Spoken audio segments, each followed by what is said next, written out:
everybody. Welcome back to another great episode of the Red, White, and You show with the military medium. Today, friends, I have a great guest on, Ashely Bugge. Now, for some of you, you may have seen her books out there. You may have heard her maybe even speak. She is not only a military widow, but she's a speaker. She's an author, a mom, just an all-around great person. Ashely, welcome to the Red, White, and You show. Thank you so much for having me. Appreciate it. Absolutely. Thank you for being on today. It's certainly an honor and a pleasure um, to finally get to meet you. So if you could, for the viewers, could you share a little bit who Ashely is? Woo!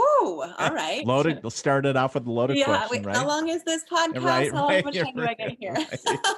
right, right. I mean, in a nutshell, Yeah. like you said, I'm a military widow. My husband passed away on active duty May 20th, 2018 in a scuba diving accident. Um, I'm a mother of three. I've got now a 2-year-old, a 4-year-old, a 6-year-old. I was 6 months pregnant at the time. So I'm also kind of a do-it-all-yourselfer at this point. Had to kind of figure everything out Right, myself going right. forward. So yeah, a mom, a widow. I've written a couple books. I do some speaking engagements. I get to chat with people like you, which is so much fun. I love doing stuff like this. Um, I'm a diver. I'm an explorer. I mean, you name it. You just throw stuff at me, and chances are good I'll say, "Yeah, let's do that. I want to try that." I love it. I love it. Interesting. You're going back, and you talk about the unfortunate passing of your husband Brian in that scuba diving accident. You know, in your story, I think you talked about at the time, you guys hadn't been in you had just been assigned to Hawaii, correct? Yeah. At the time, and this was like almost like the paradise type of assignment for you both, and it was a promotion for Brian as well, right? Yeah, he had just made LDO, so that the transition from enlisted to an officer, which is a Oh, pretty wow. rare promotion in the Right. Navy. Um, Now, Huge accomplishment. I'm going to back you up just a bit for those Yeah, of us that aren't Navy or what is LDO? it's a limited duty officer. So it's Okay. basically the Navy's way of recognizing somebody who's gone up the ranks as an enlisted person and Okay. just demonstrated how accomplished and capable they are to reach that officer title without Wow. having a college degree. So Very he had cool. put in, I think at the time, 14 years of service. And at that point, you submit a package to the Navy and say, this is what I've done, Right. this is what I'm doing, these are my accomplishments. And they either say yes or no. And for his designator, meaning his specific job in the Navy, that year, I think there was 6 people in the Navy-wide who made Wow. the promotion. So that Wow. shows how rare it really is. Rare it is, right? And the echelon that he was operating at. So very huge, very huge. Going back to that, and I know you speak to other widows, you speak to other women about not only resiliency, but how you dealt with adversity. And I can't even fathom number one, losing a spouse, but number two, um, where you just thought it was a routine, scuba diving trip, right? Like Yeah. everything else. And then all of a sudden you get this call from the group and saying, hey, there's been an accident. We're going to come get you, right? Yeah. Um, and having to corral your young children. Here you are pregnant. Yeah. I was 6 months pregnant and Wow. my kids were 1 and 3 at the time that I got that call. So yeah, as a diver myself, my Right. husband and I learned to dive together. There's risks, there's inherent risk in just about everything that you do. Right. But certainly, any of us kissing our spouse goodbye that morning for something that you always do and you're comfortable Right. doing, and I certainly wasn't expecting that call a few hours Right. later. Right. Certainly. Um, it was interesting that out of that, to kind of fast forward some time, and I want to focus on this before we get on to your books. But you have established a stay gold for Brian, scuba diving scholarship with the assists military veterans in finding their passion outside of their service by learning to scuba dive. And there was a documentary. Tell us a little bit about both here. Yeah, the scuba diving scholarship was really started from just Brian's love of diving. I mean, diving, sailing, diving, Navy, family, those were his top Right. priorities. And just even though he obviously died in a scuba diving accident, the joy that diving and the sea and the ocean in general brought to him was unparalleled. And so it was really important to me to be able to pass that on to other people and use his name and his story and use that as a gift to give other people, because specifically military veterans give so much of their life and their Right. time and themselves. It's really hard to make time for other things outside of your service and to find Right. something that's yourself and that brings you joy. And so yeah, I just wanted to use his story and his joy and his love to be able to gift that to other people. So that's why that was Beautiful. started. Beautiful. And then yeah, the documentary is actually something I'm like incredibly proud of. This is Right. years in the making. But I was approached by a subject matter expert from the UK who studies human factors. And he said, you know, the short story of the long story is I published the events of what happened to Brian. He died on a rebreather, a closed circuit rebreather, which means it was tied to a computer. So I could literally watch, after the dust settled, I could literally watch the events unfold as they happened and as he died. And it's always, education has always been such a huge part of our family and Right. of ourselves as a couple. We just want to learn everything and know everything and do the same to our kids. We don't really hide our kids from a lot of stuff. And so I took that information and I said, either I can hold this close to my chest because it's Hmm. sad to talk about and it'll be sad to have out there and for other people to see, or I can say there's a learning experience here that I can gift Hmm. this to other people to learn from what happened here. And so that was the decision I made. I said, I'm going to get it out there. I'm going to get it as far reaching as possible so that other divers can see what happened and hopefully not make the same mistakes. And, you know, hopefully there's not now another pregnant widow out there. And thankfully, we won't know that because their spouse would be alive. Right. So Right. yeah, he approached me and, you know, basically said, who are you? Like, why are you doing this? Right. Why? Nobody releases this information, like Right. nobody. And why are you doing this? And I need to know you and we need to work together. And I want to, you know, help you promote Brian's story and get this out there. And, you know, it took some time, but eventually I said, okay, let's do this. And that this turned into this documentary called If Only, that was released last May 20th on the second year anniversary of his passing. And it's been incredible. It's reached nearly the entire diving community worldwide. It's been published in some magazines and online. It's on Vimeo. And then we've recently been approached by different companies who are incorporating it into their like compliance and safety training, because it talks about the very real human factors that were involved here and why Right. it's important to speak up when you see something or when there's Right. something going wrong, and how all of these events along the way, if somebody would have done something, it could have had Right. a different outcome. And for those watching maybe today, I want to say something personally because I myself am a diver. And a lot of people that don't dive don't realize, they're like, oh, it's just like holding your breath. No, it's not. There's a lot of factors involved, and when you get more technical, the danger level goes up, right? Mhm. So, going from compressed air to rebreathers to mixed gases to different, depending on what you're using, um, the how do I want to say, the danger level goes up, and there's a Yeah. chance for, you factor in the human, as you share the human factor, and unfortunately, and of course, in this instance, that the worst case scenario happened. And I just wanted to share that because a lot of people be like, well, so, what happens? And there's a lot of things that can happen, and you hope it never does, right?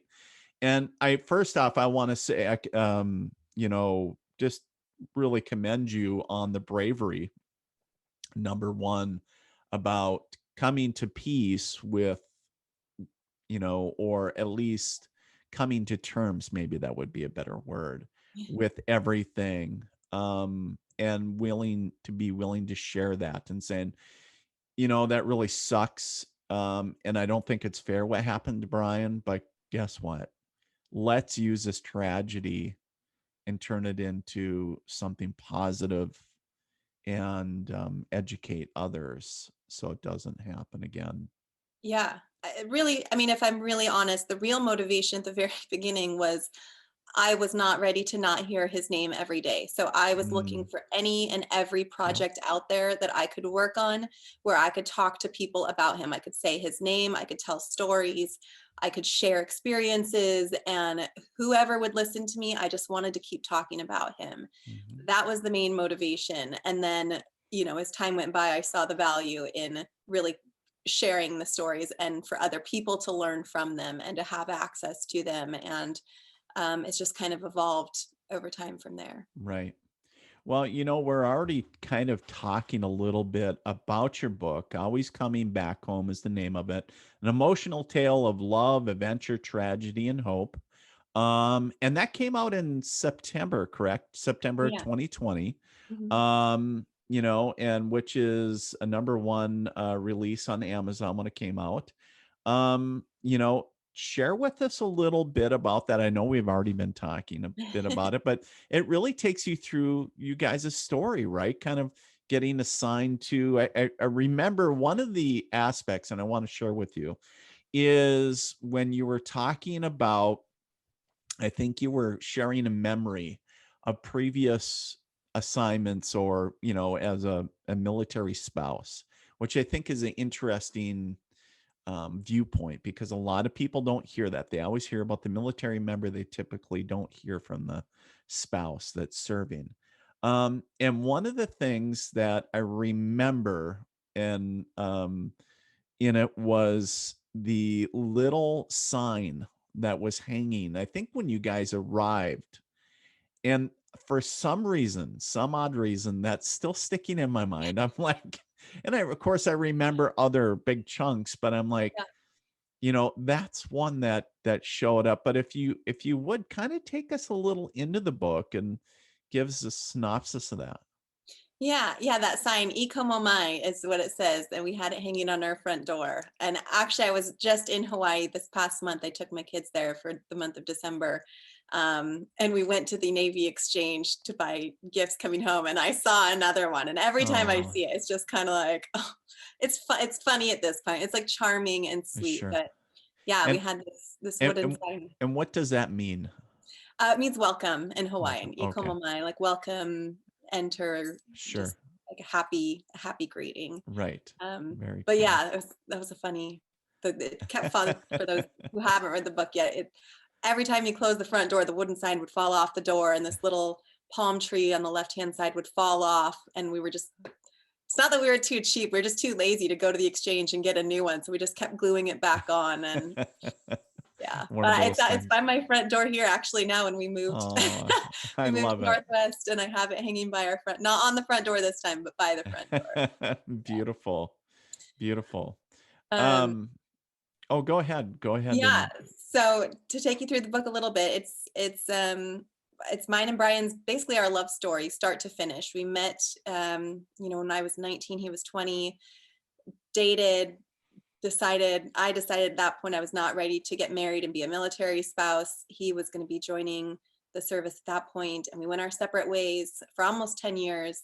Um, Life happened, circumstances happened. We ended up back together. And then as soon as we were back together, the very first phone call, we just knew it'd always been the right person, but it wasn't the right timing until that point. And so the rest of the book takes you through yeah, falling in love, sailing adventures, traveling the world together, learning to scuba dive, getting married, weathering military deployments on submarines. So literally zero contact, for months at a time. Right. Um, Bringing kids home, my dog, who's literally sitting behind us right now, sitting behind me right now. We adopt him on our very first date together. Oh, And this dog has now been by my side through travels overseas. He's lived in probably more US states than most people, Americans. right? Yeah, it's just this really beautiful love story and journey. And we're a very adventurous couple. Exploration and travel and adventure has always just kind of been in our DNA. Yeah. So readers get to see some of those travels. And then it does, lead up to and include the day I found out he didn't make it on that scuba dive. Right. And like how you kind of dealt with that or tried to move forward. Yeah. Very powerful.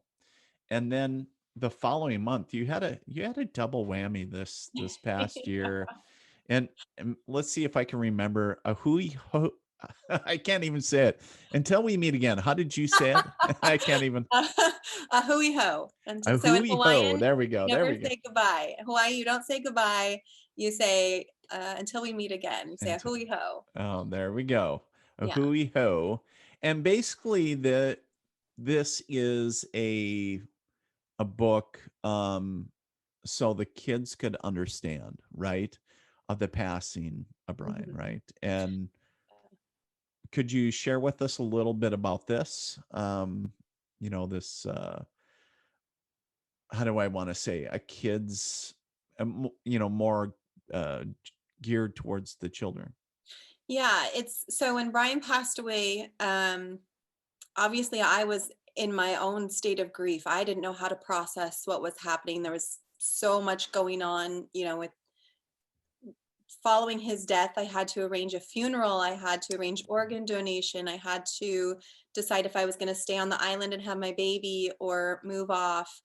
I decided to move off the island. So now I was arranging a PCS move out of our home that I just shared. And Mm, my dog and all of these things happening at once. And mm, anybody who's lost somebody understands there's just so much happening at once. And you're trying to navigate your own grief while having to do all this stuff. And I also had a 1 and a 3-year old who had up till that point had never been around death. They had never experienced the loss of somebody, let alone their own father. So, while I'm trying to navigate my grief, I'm getting questions like, well, we know dad had passed away, but can we FaceTime him in the ocean? Can he come home tomorrow?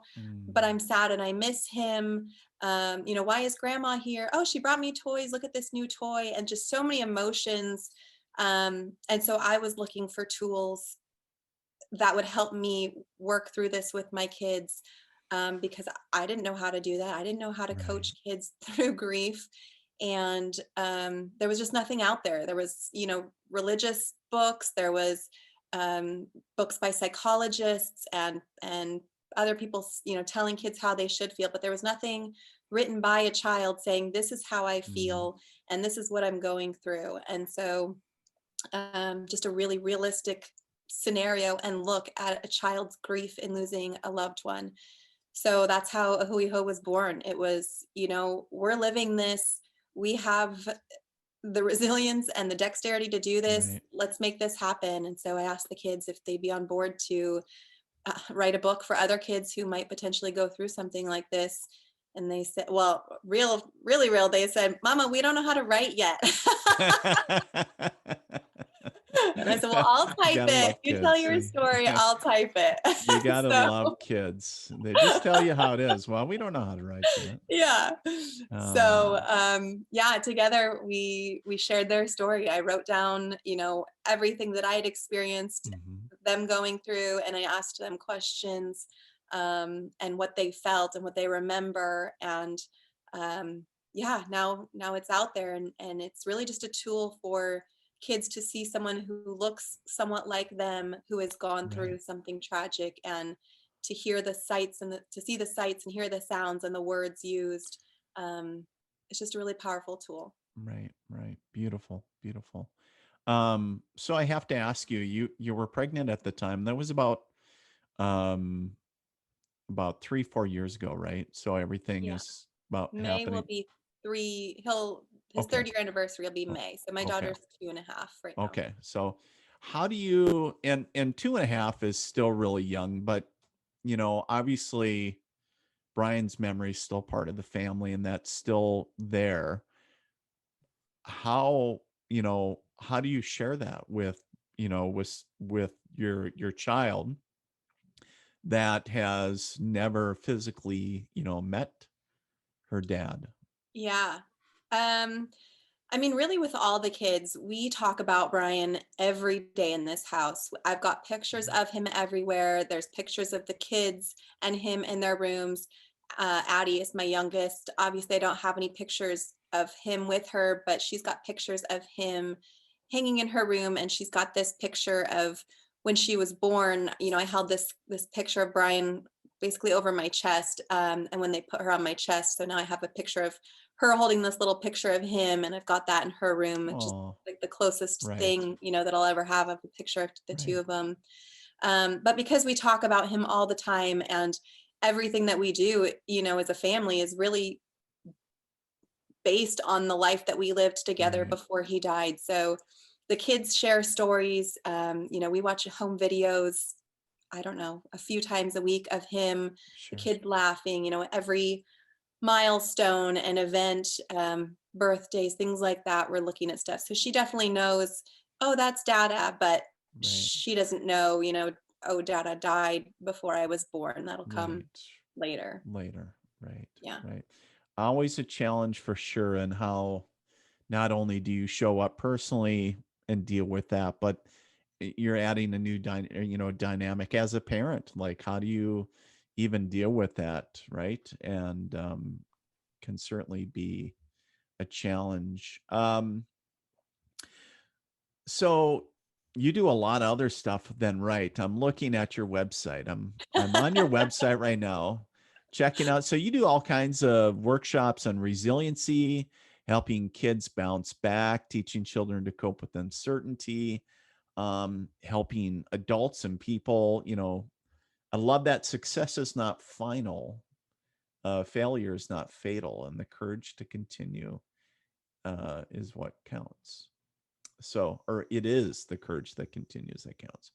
Um, I love it. And then, of course, you speak on life to remember, and just so many other things. Do you want to speak on that a little bit? Just some of the speaking and the opportunity that you get to connect to and touch really other people's lives through what you've experienced thus far. Yeah. I've always been this kind of outgoing person. Like I loved speech class in high school and college. I love, being around people and connecting with people. And, it's a little I struggle sometimes, quite honestly, because a lot of these, well, all of these opportunities have only happened because I lost the love of my life and because Right. I experienced this just deep, dark tragedy. But I catch myself because I know that it could have consumed me. And quite honestly, it came very close to consuming me.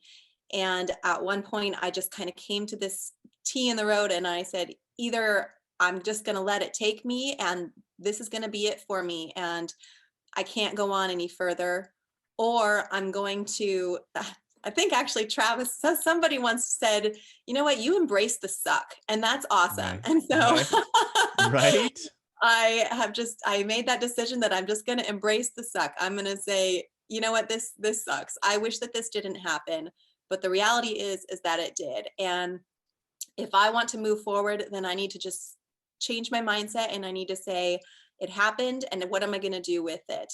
And at that point, kind of everything else, I just started moving forward. And so that's kind of what I talk about, in different arenas and categories with people, but I Right. talk about, you know, finding what's important to me, getting back to myself, finding something that's just for me, how I made that decision to just embrace the suck and decide to move forward, and how to be resilient, and how to talk to your kids about what they're going through and use really real terms with them. And Mm. yeah, I I l- mean, really, I kind of make it up as I go along. Like, I don't know what I'm doing, just as nobody else does, right, but right, you figure it out, and you figure out what works for you. And right.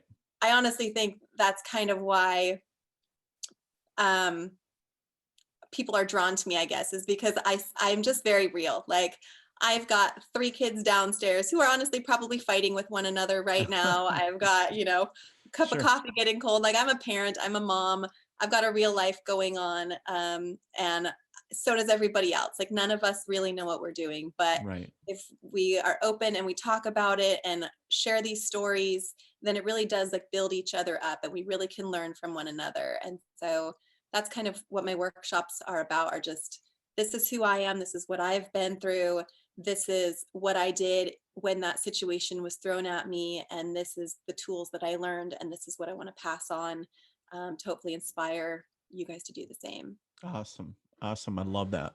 I love Yeah. the embracing the suck, Yeah. which is not pleasant, but sometimes when you're like any way you're turning, it's not a pleasant direction. It's like, Yeah. it's still going to hurt. Right. Yeah. But I want to ask, so you're at this T intersection, you call it, in life, right? Hmm. Which way you're going to go? Are you going to let the depression and and all these emotions consume you, or this darkness, as a lot of people call it? Do you feel, Ashely, that, when you made this decision, damn it, I'm going to fight, I'm going to, take a different path? Hmm. Do you feel that it was spurred on by maybe something that was instilled in you way back when you were young, or also fueled maybe by your kids saying, hey, I'm still a parent, like I can't, I still have my kids here, like I'm still a mom. Yeah.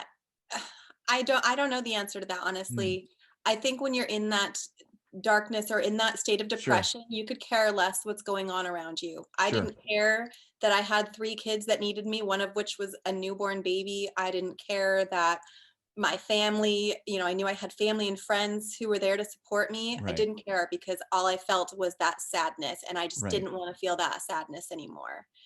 So I don't really know what it was, honestly. I know, I was, I can quite honestly tell you, I was like in my car at a stoplight, and um, crying baby in the back, hungry kids next to me. And I was just like, this is my life from here on out. This sucks. I don't want this. right, So either I can change it and I can switch my own attitude and say, I know that this sucks, but I don't have to let the future suck. I can do what I mm, want with the future.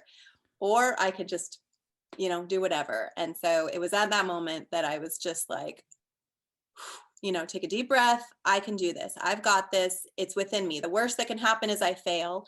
And then I'm right back to where I am in this moment. So that's really not that bad of an option. So that so was the turning point. when you were at that point, maybe at your lowest or whatever that you felt, and trying to come to this realization, and then compared that moment to where you are today in this moment, Yeah. um kind of looking back, would you say that it is completely, when you made that self-realization, did everything start changing? It was like, you know well, maybe not overnight, but slowly Yeah. over time. Slowly, for sure. I started setting goals for myself, which is something I talk about in the speeches that I give. Goal setting is huge, and they were ridiculous goals. It was like, get out of bed today, walk Sure. to the mailbox today, hug my kids today, tell them I love them, eat That's something, take a shower. I mean, just tiny things. But the act of setting that goal and reaching that goal just kind of gave me this like little bit of confidence at a time, and I just built from that. And each right, of those goals became more and more. Now it's find a place to live. Do I want to live here? I don't want to live here. Where am I going to live? And then it became, um, real goal setting, which for us as a family had always been traveling. And I do write about this in my next book. But the real pivotal moment for me was deciding that I needed to plan a trip, and that that trip needed to be big and extravagant and far enough in the future that it gave me something to look forward to, um, and big enough that it would get me excited, not a trip to the coast or like somewhere Sure. close by, but somewhere that was going to be like a wow, this is the real deal. Like I'm excited about this. And so I spent the next 6 months ish planning this trip to Europe. I took all three Oh, kids wow. on a 2 month trip across Europe. We visited 8 countries and just spent 2 months traveling and exploring and Oh, adventuring and fun. making the most beautiful memories. And so it was really that process, honestly, of setting this like stretch goal of something that I knew I needed for me and my family. And we needed to make new memories. And it was during that planning process that I really kind of had that switch of, okay, I can do this. Like, I'm going to do this. I have something to look forward to. And it's something that ties in our old way of life with Brian, but it's going to be new memories made without him. And it was just kind of the perfect thing that I needed to get myself out of there. What did you find after that trip, after this big, this big grandiose trip, right? And making all these great memories, but was there anything that changed for you after that, after this trip, this Yeah, new just the adventure? confidence. Honestly, I think anybody experiencing loss on this level, your confidence is shaken. And I have always been an overly confident person. My friends will tell you that. Everyone will be like, "Girl, where do you get that confidence from?" I don't know, but I have it. Sure. And when Brian passed away, my confidence was lost. I did not think I could do anything on my own. Even stuff I had always done my whole life by Sure. myself. Mm. I had lost it. And so even all the I had the members of my own family who were like, you can't take kids like that across Europe. Like you're in a state of grief. You can't take them out of the country. Right. They weren't even 1, 3, and 5 at the time. They're like, what do you do? It's irresponsible. Like, Right. don't do that.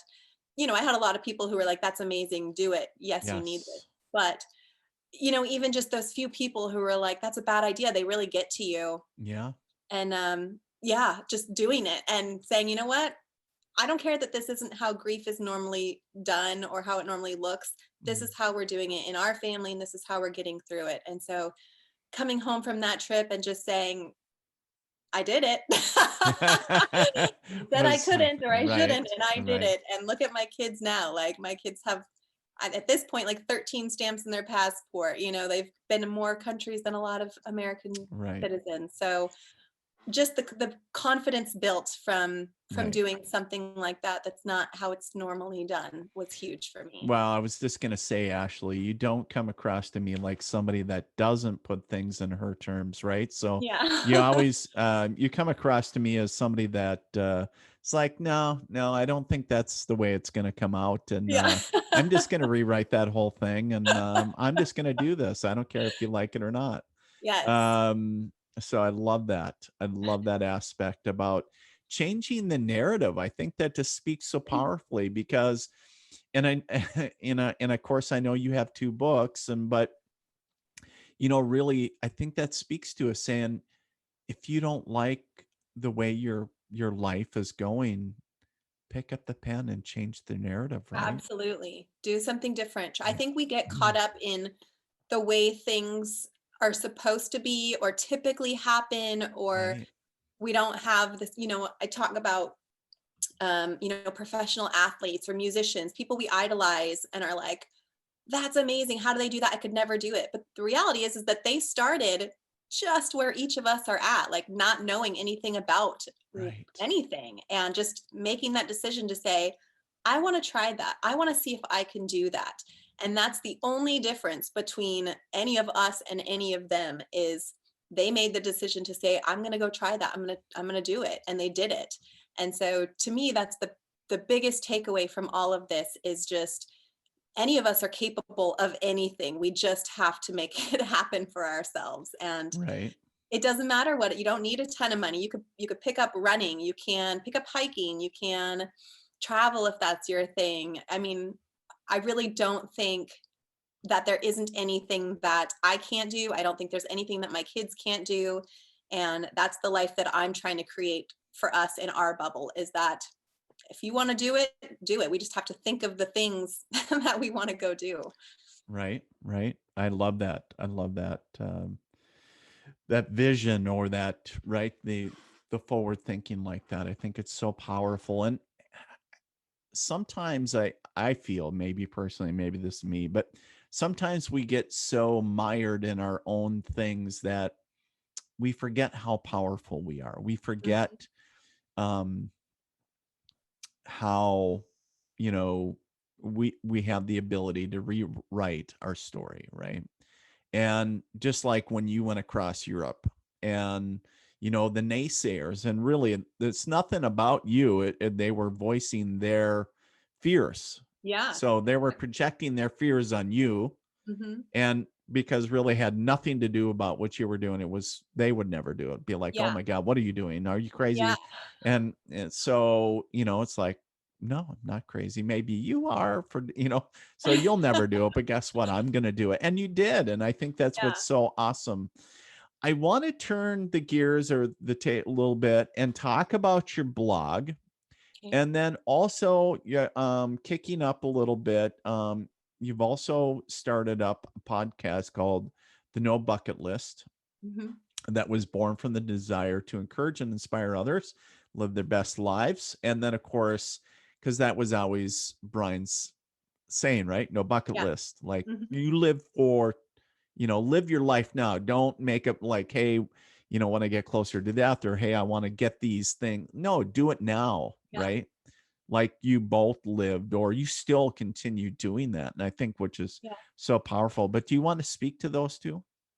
Yeah, definitely. So the podcast, No Bucket List podcast, I interview and I talk to explorers and adventurers around the world who are doing things just kind of like what we're talking about. They're people who have Right. said, I don't care that this isn't how life is normally done, but this is Right. how I want to do it. And they're quitting their jobs or they're moving away from home and they're partaking in whatever it is that they want to do, that they find passion in. So I've interviewed cave divers, cave explorers, world record holders who have circumnavigated the world via sailboat, um, musicians, just really cool people who just in their own right are just living life by their own standards. And I just That's think it's cool. so amazing, and there's so many lessons to be learned by hearing their stories of traditional or untraditional upbringings, and at some point reaching this point of saying, this is my only life, like I don't even know how much time I get here, this is my one chance to do it and I'm not going to get to do a redo. So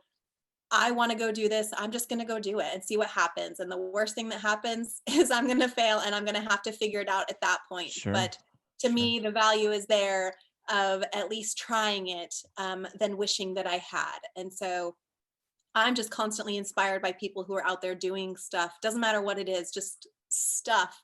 And I just love sharing their stories. That's So awesome. You talked about, I want to bring up one thing. You were saying that, you know, not just people, but or you're talking to people that like have quit their job, and really changing again the narrative of, yeah, these the maybe inner or outer explorers, right? And I have a question for you regarding that. Have you been seeing more of a trend of just, regular everyday Joes, if you will, kind of getting tired of the everyday? It's almost like a gaining trend, right? Of folks going, you know what? There's something more to life, yeah. and working the 9 to 5 in the cubicles, nothing wrong with it, but I want something more. Yeah, I think it's definitely a generational thing. I think the younger generations are seeing more value in just living a quote unquote untraditional lifestyle, of Right. recognizing our time here is so limited and there's really no rules. I mean, societal and Right. laws and things, Right. but But there's no rules that say you have to go to high school, go to college, right. and get a 9 to 5. There's nobody out there, maybe besides your parents, grandparents, saying you need to do that. So, you know, there's value in it. Absolutely. I am for sure telling my kids, you need to go to college. But if they've got a good argument of, yeah, but look at this opportunity, or, but I could do this and this is why I need to do it and want to do it, absolutely. Like, this is their one life to live. Who am I to say this is how you have to live it? So for sure. And then this past year, of course, we've all lived through this chaos. I think either it's turned you inside a little bit and made you more fearful of what's going on around us, or it's had the opposite effect and you've seen how much is out there and how much life there is to live if you think outside the box a little bit. Right. So I love yeah. that you brought that up because I was going to bring it up. Is that has also changed the narrative as well, or helped change not only the culture but the narrative out there, because it's forced, whether it's colleges or different things, like really freed people up, whether it's with kids' schools, or also like maybe colleges, different things where everything's moving more electronically, right? Mhm. So we don't really have to be there physically anymore. Yeah. And why can't we do it on the road, or different things? They're bringing a different way of looking at the same old uh, things that everybody else used to do, right? Yeah. Yeah, I love it. I mean, I've always been kind of an old soul, so I don't like, I know I just talked about all this change that's happened and how I've embraced it, but Right. honestly, I don't like a lot of change. I like to know how things are going to happen and figure Right. them out from there. So, I think the difference is that I embrace it and accept it and am able to adapt Right. to it quickly. Right. Um, but yeah, I think it'll be really cool for my kids' generation. I really hope that companies specifically see the value in having teleworking employees, and that it Yeah. is, if they're getting their work done and they're providing value, who cares if they're doing it from a beach in Hawaii or from, a cliffside in Japan? Like, what does it matter? Let them enjoy this one life if they're working for you. So I Right. really hope that that's where all of this heads, and we really find a Right. better work life balance for sure. Absolutely, absolutely. Um, Take us a little bit into the blog. I know that I saw some of the articles that you had on there, but take us a little bit into that. Yeah, so the blog's on my website, ashleybugge.com. And honestly, that's what started all of this. Uh, as soon as Brian passed away, I've never been a writer. I've never, I went to school as a history major, and then I went to EMT school, and, it was never in my wheelhouse to write, let alone like express emotions on this level. But when he died, I just had so much inside of me, and I Mm. just needed to get it out. And so I started writing this blog. And I wrote a couple blogs about what I was going through and what it felt like and what it looked like and what I was worried about. And on some whim, I published one on Facebook, and just the overwhelming response I got from people who are sharing it and responding to me, and then sharing their own experiences with me and asking questions and following up.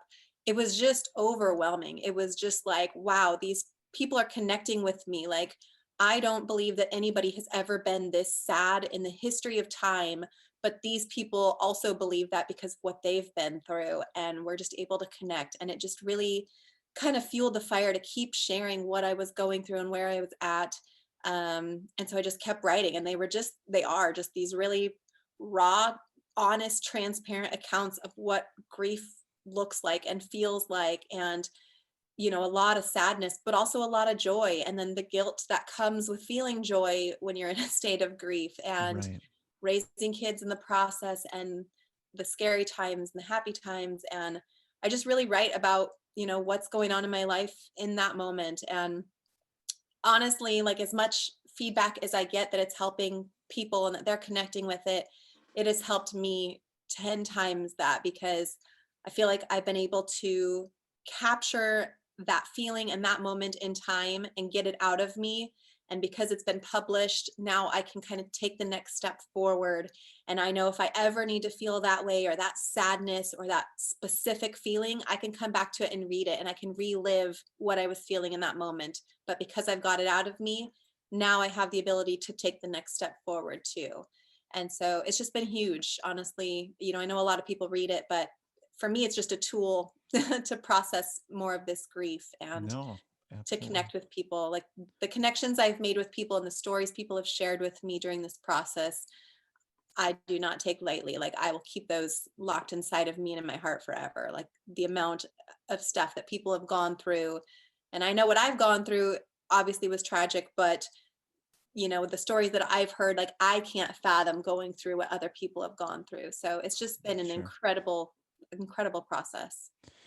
It's interesting. I don't think a lot of people fathom, even though it sounds very basic to do, but to either journal, either, start a blog, or whether it's just writing on their computer or handwriting it down and getting those emotions on paper, getting, that movement of not only emotions, but energy out Mhm. that's not serving you any longer. And I think that's so powerful. And the other thing I wanted to add is, you shared about, how sometimes people will share their story with you because, and where you say, well, even though I went through a lot of tragedy, some other people have gone through way worse. And really, it's not about comparison, right? It, we see similarities in our stories, and we tend to connect people with, to that and be like, oh my god, she went through something very similar, or whatever the case is. And that's how we connect, right? Through Yeah. the stories, and however raw or vulnerable. So hats off to you for whether however it started, right? And do you ever feel like God or the universe has kind of used you? And no, I don't, it sounds like being used in a sense, but kind of being like, hey, you need to share this, Ashley. Like other people could really, glean from. Did you ever get like an inner knowingness, like, yeah, I just need a, oh shit, I can't believe I just hit enter, like send, and be like, oh, what did I do? And then just the outpouring of love. Did you feel that the first time you hit your first blog? Like, what the hell am I doing? Did I just really publish that? Yeah, I mean, yes and no. It was more I just felt I had nothing to lose by putting it out there. Mm, I just mhm. felt like I don't care. Like I just didn't care what was happening around me. I just Sure. was so wrapped up in myself. Um, I just needed to get it out. So I really didn't care about what people might say or think or come at with me with. I needed to get out there. And then I think the evolution of it these past almost 3 years have really led me to understand like how many people do connect with it, and that I didn't say this yet, but I just went back to grad school for a master's in human behavior, and we talk about communication and putting yourself out there, and you really do get back what you put out. So seeing the value in myself being as open and transparent as I possibly can be, because I've Sure. seen the rewards of those efforts. And then, ideally, it leads other people to see that there's no point in hiding it inside. Like, what do you gain from not sharing what you're going through?